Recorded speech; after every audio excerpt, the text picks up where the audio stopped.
তো সম্পদের শেষ নাই, এত বিশাল বড় দেশ। মানে আফ্রিকার তো পরাশক্তি হওয়ার কথা ছিল, খনিজ সম্পদে ভর্তি, উর্বর জমি আছে। মানচিত্রের একটা জিনিস দেখেন, আফ্রিকার বড় নদী আছে, ধরেন কঙ্গো নদী। কঙ্গো নদী উপকূলের কাছে হঠাৎ উচ্চতা হারায়, মানে ওখানে ধাম করে নিচে পড়ে যায়।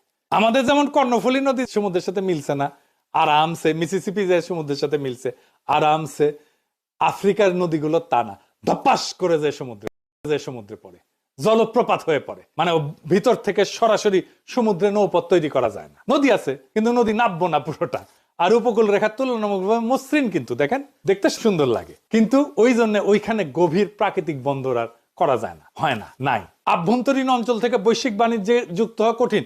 মানে আফ্রিকার মাঝখানে যদি কোনো একটা পণ্য তৈরি হয়, সেই পণ্যকে সমুদ্র পর্যন্ত নিয়ে আসতে আমেরিকার চাইতে 30 গুণ বেশি খরচ হবে, 30 গুণ খরচ হবে। কম্পিটিশনে তো পারবে না। তো আমরা বলি যে শোষণ, অমুক তমুক, সেইটা উপনিবেশ ইত্যাদি যাই বলি না কেন, এগুলো গুরুত্বপূর্ণ, কিন্তু ভূগোল আরো বেশি কঠিন করে তুলছে কাজটাকে।